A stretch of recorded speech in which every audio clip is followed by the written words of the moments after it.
Hello dear students.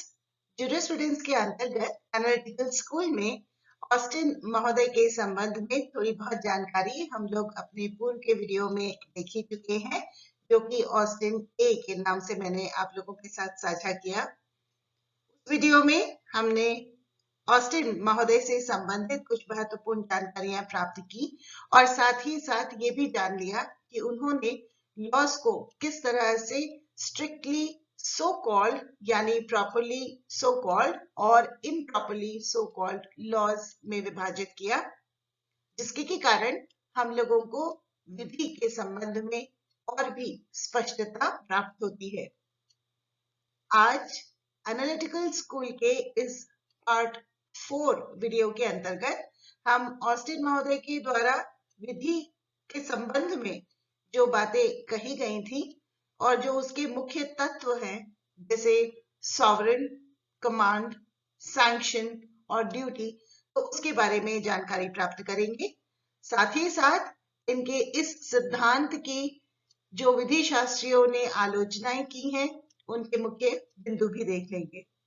तो चलिए प्रारंभ करते हैं एनालिटिकल स्कूल के अंतर्गत ऑस्टिन महोदय के इस आयाम को।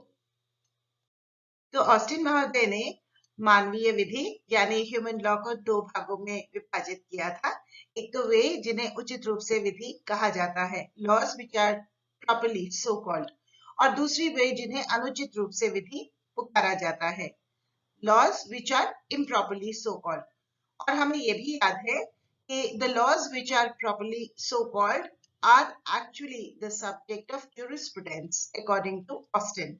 ऑस्टिन महोदय के अनुसार जिन्हें उचित रूप से विधि पुकारा जाता है, वे ही विधि शास्त्र के अंतर्गत अध्ययन करने के विषय हैं, यानी कि पॉजिटिव लॉ, निश्चयात्मक विधि। ठीक है ना? और हम ये भी जान चुके हैं कि ऑस्टिन महोदय के अनुसार विधि संप्रभु का आदेश है। Law is the command of the sovereign. ये भी जान चुके हैं कि जब हम ये सेंटेंस देखते हैं तो इसमें हमें कुछ प्रमुख लक्षण दिखते हैं। ये तीन तो हमने पिछली वीडियो में ही देख लिए हैं, that it is a command, विधि समादेश है, it is a command of the sovereign, ये समादेश संप्रभु द्वारा जारी होता है, और यह समादेश अनुशास्त्री से समर्थित है, that it is backed by sanction.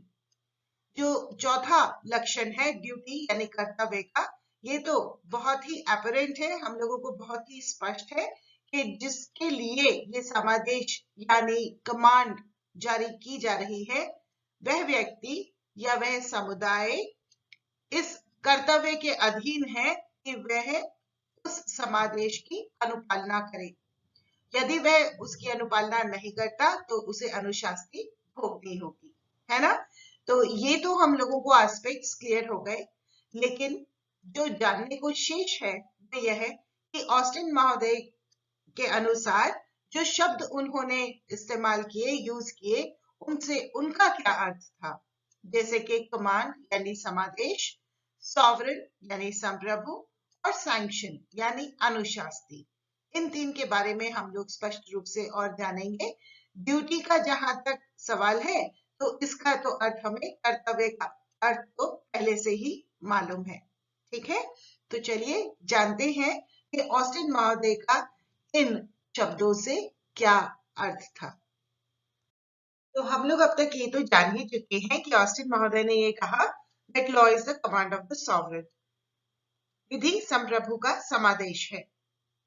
विस्तृत अर्थ में उन्होंने कहा विधि वे नियम है जो एक बुद्धिमान व्यक्ति किसी अन्य ऐसे बुद्धिमान व्यक्ति के मार्गदर्शन के लिए निर्मित करता है जिस पर उसकी संप्रभुता हो। In the wider sense, according to Austin, law is a rule laid down for the guidance of an intelligent being by an intelligent being having power over him. ठीक है?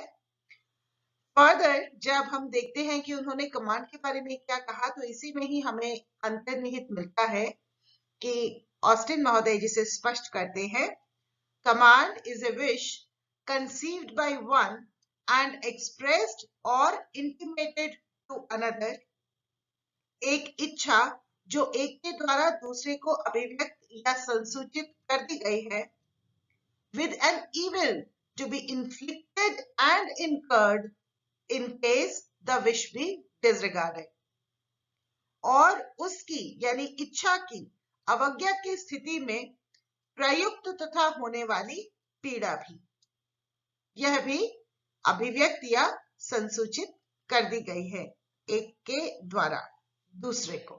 ठीक है ना? So it is clear that law is command, विधि समादेश है। Imposing a duty, कर्तव्य अधिरोपित करती है। Enforced by a sanction, अनुशासनी द्वारा प्रवर्तनीय है।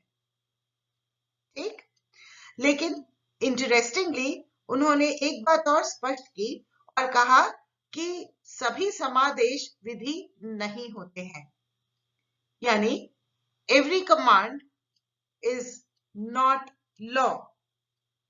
उन्होंने बहुत ही स्पष्ट किया कि यदि इच्छा व्यक्त करने वाले व्यक्ति द्वारा उसकी इच्छा के अनुपालन न होने में नुकसान नहीं पहुंचाया जा सकता है, तो इच्छा की अभिव्यक्ति को समादेश नहीं माना जा सकता है, चाहे वह आज्ञात्मक मुहावरे के माध्यम से ही क्यों ना अभिव्यक्त हुई हो।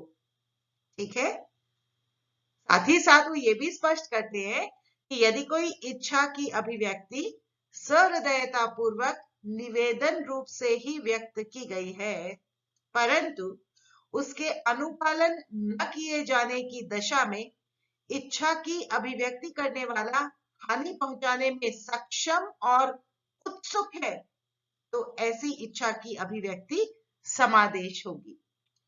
उन्होंने कैटेगोरिकली ये कहा है कि यदि इच्छा को अभिव्यक्त करने वाला व्यक्ति चाहे आज्ञात्मक रूप में यानी ऑर्डर के रूप में ही अपनी बात क्यों ना कह रहा हो, लेकिन यदि वह नुकसान नहीं पहुंचा सकता है, तो ऐसे व्यक्ति के द्वारा अभिव्यक्त की गई इच्छा भी कमांड यानी समादेश के रूप में नहीं मानी जा सकती है। जबकि ऐसा व्यक्ति जो कि भले ही सहृदयता से निवेदन कर रहा हो, लेकिन यदि उसकी अभिव्यक्त इच्छा की अनुपालना नहीं होती है, तो वह हानि पहुंचाने में भी कैपेबल है, सक्षम है और उत्सुक भी है, ईगर भी है हानि पहुंचाने में, तो ऐसी जो इच्छा की अभिव्यक्ति है वो समादेश होगी, वह कमांड होगी। है ना? सिंपल है समझना बहुत ही। तो आगे इन्होंने कमांड को फिर दो भागों में विभक्त किया है, तो उसको भी थोड़ा हम लोग समझ लेते हैं। तो अब हम लोग ये तो जान ही चुके हैं कि ऑस्टिन महोदय ने समादेश के बारे में क्या कहा है, लेकिन यहाँ जैसा मैंने आप लोगों को बताया था कि उन्होंने समादेश को दो भागों में विभक्त किया है। उनके अनुसार जो कमांड है यानी समादेश है, उसे विशिष्ट समादेश यानी पर्टिकुलर कमांड और जनरल कमांड यानी सामान्य समादेश के वर्गों में बांटा जा सकता है। जब वो विशिष्ट समादेश की बात करते हैं, तो वे कहते हैं कि विशिष्ट समादेश वह है जो किसी विशिष्ट कार्य को करने या न करने की अपेक्षा करता है। That which expects a particular act or forbearance. उनके अनुसार ये जो विशिष्ट समादेश है, ये या तो कार्यों से या व्यक्तियों से संबंधित हो सकती है। According to Austin, particular command may relate to acts or persons. यानी कि अभी दिवाली के जैसे कार्य हुए, तो दिवाली की सफाई करनी है, अब ये एक पर्टिकुलर कमांड है, पर्टिकुलर कार्य के लिए है ना? या फिर किसी ने घर के जो बड़े हैं उन्होंने आपको कहा कि ये पत्र डाक में डाल के आइए, किसे कहा है? आपको कहा है, तो ये व्यक्ति से संबंधित हो गई। तो ये जो समादेश है, इसकी विशिष्टता होती है, वह कार्य से संबंधित हो सकती है या व्यक्ति से संबंधित हो सकती है। ये पर्टिकुलर कमांड है। ऑस्टिन के अनुसार दूसरा जो प्रकार है वह है जनरल कमांड का यानी सामान्य समादेश का, और वो ये कहते हैं कि क्योंकि जो राजनीतिक प्रवर है उसके लिए समुदाय के प्रत्येक व्यक्ति के लिए कर्तव्यों की प्रणाली का निर्धारण करना तो संभव नहीं है।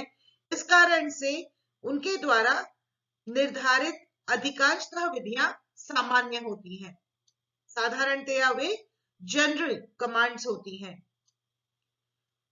ये जो सामान्य समादेश है ये पूरे समुदाय या वर्ग को कुछ करने या विरत रहने के लिए बाध्य करती हैं। The general commands obliges a community or class to act or forbear. ठीक है। ऑस्टिन महोदय के अनुसार ये जो सामान्य समादेश है यानी जनरल कमांड है ये दरअसल लॉ की श्रेणी का है। इसमें निरंतरता का भी कुछ रहता है। It also has a content of continuity to it. ठीक है। तो ऑस्टिन महोदय के अनुसार ये जो पर्टिकुलर कमांड है विशिष्ट समादेश है यह भी साधारणतः विधि की श्रेणी में नहीं रखा जा सकता ऐसा कहा गया है और जनरल कमांड को उन्होंने लॉ के रूप में माना है। ठीक है। अब यहाँ हमें यह भी समझ लेना आवश्यक है कि ये जो समादेश है जो कि जनरल यानी सामान्य समादेश है ये जरूरी नहीं है कि केवल और केवल संप्रभु यानी सॉवरन के द्वारा ही दिया जा रहा है। इस सॉवरन में वे व्यक्ति भी सम्मिलित हैं जिन्हें कि संप्रभु के द्वारा ये अधिकार दिया गया है कि वे समादेश जारी कर सके। ठीक है। अब हम आगे उनका सॉवरन से क्या अर्थ है उसे देख लेते हैं। तो अब ये तो हम भली प्रकार से समझ चुके हैं that according to Austin, law is the command of the sovereign. Austin महोदय के अनुसार विधि संप्रभु का समादेश है, ये तो हम समझ गए हैं। लेकिन अब ये सॉवरन यानी संप्रभु है कौन, इसे देख लेते हैं कि ऑस्टिन महोदय ने इसके बारे में क्या कहा है। According to Austin, if a determinate human superior, यदि एक निश्चित मानव प्रवर या श्रेष्ठ, not in the habit of obedience to a like superior, जो किसी समान प्रवर के अनुपालन का आदि न हो, receives habitual obedience from the bulk of a given society, और निश्चित समाज के बहुसंख्यक लोगों द्वारा उसके आदेशों का अनुपालन होता हो, that determinate superior is sovereign in that society, तो वह निश्चित प्रवर उस समाज में संप्रभु है। And the society, including the superior, is a society political and independent. और वह समाज प्रवर सहित एक राजनीतिक और स्वतंत्र समाज है ना। समझना बहुत ही आसान है कि ऑस्टिन महोदय ने सीधे से बात ये कही कि एक समाज में एक मानव प्रवर है या श्रेष्ठ है जिसे कि समान प्रवर के अनुपालन का आदि नहीं है, उसको आदत नहीं है समान प्रवर की बात की या आदेश की अनुपालना करने की। He is not in the habit of obedience to a like superior. और साथ ही साथ उसे क्या प्राप्त होता है, उसके साथ क्या है कि समाज के बहुसंख्यक लोग उसके आदेशों का अनुपालन करते हैं। He or she receives habitual obedience from the bulk of a given society. Now that determinate superior is a sovereign in that society. यह निश्चित जो प्रवर है वह उस समाज में संप्रभु है। क्लियर हो गया ना। ऑस्टिन महोदय के अनुसार ये भी बहुत इंटरेस्टिंग बात कही गई कि संप्रभु एक व्यक्ति या एक निकाय या व्यक्तियों का समुच्चय हो सकता है। According to Austin, the sovereign may be an individual और ए बॉडी और एग्रीगेट ऑफ इंडिविजुअल्स। ठीक है ना। चलिए, अब जब हमने संप्रभु के बारे में भी जान लिया तो अब जान लेते हैं कि उनका सैंक्शन यानी अनुशास्ति का क्या अर्थ है, उन्होंने उसके बारे में क्या कहा है। तो अब हम लोग देख लेते हैं कि ऑस्टिन महोदय के अनुसार अनुशास्ति यानी कि सैंक्शन क्या है। ठीक है। So according to him, the power and purpose to inflict penalty for disobedience are the very essence of a command. अवज्ञा होने पर दंड के अधिरोपण की शक्ति तथा उद्देश्य आदेश के सार है। The person liable to the evil or penalty is under a duty to obey it. है ना, ड्यूटी की बात जब हम देखते हैं, वह व्यक्ति जो बुराई या दंड के दायित्वाधीन है, वह समादेश को मानने के लिए बाध्य या बंधन के अधीन है। तो इस तरह से हम कह सकते हैं कि वह व्यक्ति उसके अनुपालन के कर्तव्याधीन होगा। ठीक, आगे ऑस्टिन कहते हैं, सो द इविल और penalty for disobedience is called sanction. अवज्ञा के फलस्वरूप जो बुराई या दंड उत्पन्न होगा उसे अनुशास्ति कहते हैं। क्लियर? तो ऑस्टिन महोदय के द्वारा प्रतिपादित सिद्धांत को जानने और समझने के बाद में अब हम उनके सिद्धांत की जो आलोचना की गई है विभिन्न विधि शास्त्रियों के द्वारा उसको भी देख लेते हैं। ये तो बहुत सारे बिंदु हैं जिस पर कि उनके सिद्धांत की आलोचना हुई, जैसे सॉवरेन वर्ड है यानी संप्रभु, समादेश यानी कमांड और सैंक्शन। तो इनके पहलुओं पर भी बहुत से विधि शास्त्रियों ने आलोचना की है उनके सिद्धांत की। लेकिन जो ऐसी आलोचनाएं हैं जो हमें आसानी से समझ में भी आ जाएंगी और याद भी रह जाएंगी, उनमें से कुछ मैं यहाँ पर आप लोगों के साथ साझा कर रही हूँ। तो जिसमें से सबसे पहले है that Austin actually ignored customs completely. उन्होंने रूढ़िगत विधियों की अवहेलना की। अब ये बात उचित नहीं है। कैसे नहीं है? हम लोग भली प्रकार से जानते हैं कि बहुत सारी ऐसी विधियां हैं जो दरअसल पूर्व में रूढ़ी के रूप में ही स्थापित थी, है ना। कई रूढ़ियों को तो हम लोगों ने लॉ की तरह रिकॉग्नाइज कर लिया है और कई रूढ़ियों को हम अभी भी प्रोटेक्ट करते हैं, ठीक है ना। तो रूढ़ी के द्वारा भी विधियों का निर्माण होता है, इस बात को नजरअंदाज नहीं किया जा सकता है, लेकिन उन्होंने ऐसा किया है जो कि उचित नहीं है। इसके अलावा आशा करती हूँ कि जब हमने उनके ये law is the command of the sovereign यानी विधि जो है संप्रभु का आदेश है, इस बात को जब समझा है तो हमें तभी ये बात हो गई होगी कि अरे भाई ऐसी तो बहुत और भी विधियां होती हैं, लॉज होते हैं जो कि अस्तित्व में है। जैसे कि डिक्लेरेटरी लॉज होते हैं, एक्सप्लेनेटरी लॉज होते हैं या प्रिविलेजेस देने वाले लॉज होते हैं। So there are other laws also, अन्य भी विधियां होती हैं जो अस्तित्व में है।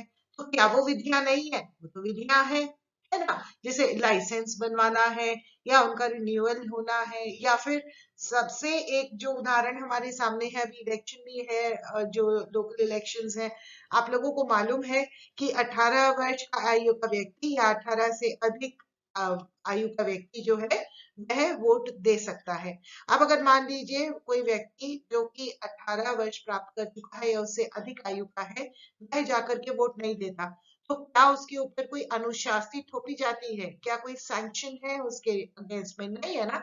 लेकिन उसके बावजूद भी जो ये लॉ है वो अपनी जगह माकूल है, एकदम सही है। तो वह तो वो भी तो लॉ है, isn't it? तो उनके द्वारा ये कहना कि law is the command of the sovereign, उसको वहां तक लिमिट करना उचित नहीं कहा जा सकता है। ऐसे ही उन्होंने इंटरनेशनल लॉ यानी अंतरराष्ट्रीय विधि और कन्वेंशनल लॉज जो है, कन्वेंशंस की अभिसमयात्मक विधि, उसको भी उन्होंने पॉजिटिव लॉ यानी विधि के रूप में नहीं माना। उन्होंने क्या कहा है? ये तो पॉजिटिव मोरालिटी है, ये तो निश्चयात्मक नैतिकता भर है, वह भी उचित नहीं है। हम सभी जानते हैं कि अंतरराष्ट्रीय विधि भले ही नागरिक विधि यानी सिविल विधि के रूप में, सिविल लॉ के रूप में उपस्थित हमारे समक्ष ना हो, लेकिन इसका अस्तित्व तो है ही, है ना। किसी पर्टिकुलर एस्पेक्ट को लागू नहीं करवाया जा सकता है या उसे माना नहीं जा रहा है केवल ये बात होने के कारण वो विधि नहीं है, ऐसा तो नहीं कहा जा सकता, है ना। विधि तो अपनी जगह है ही, करेक्ट। ऐसे ही एक और एस्पेक्ट है जिन पे उनका क्रिटिसिज्म हुआ है, और वो ये that sanction is not the only means to induce obedience. विधि के अनुपालन में मात्र अनुशास्ति ही जरिया नहीं होती है। यानी कई बार जो सैंक्शन भले ही ना भी हो, लेकिन उसके बावजूद भी लोग उसको मानते हैं। बहुत सीधी सी बात है कि केवल सैंक्शन का होना यानी अनुशास्ति का होना ही लोगों को कोई बात करने से विरत रखे, ऐसा तो है नहीं। अगर ऐसा होता तो ना तो चोरियां होती, ना रॉबरीज होती, ना मर्डर्स होते, है ना। जितने भी ऑफेंसेस हैं ये होते ही नहीं, क्योंकि इन सभी ऑफेंसेस के साथ में सैंक्शन भी अटैच तो है ही, अनुशास्ति तो है ही। तो हमें ये भी बात बहुत ही बड़ी प्रकार से स्पष्ट है कि विधि के अनुपालन में केवल अनुशास्ति ही रोल प्ले करती हो, ऐसा नहीं होता है, ठीक है ना। और सबसे मुख्य बात वह यह कि उन्होंने विधि तथा नैतिकता के संबंध को अनदेखा किया है। He actually overlooked the relation of law and morals. So he actually overlooked the relationship between law and morals. वो बहुत स्पष्ट कहते हैं कि विधि बुरी भी हो सकती है, law can be bad also, ठीक है ना।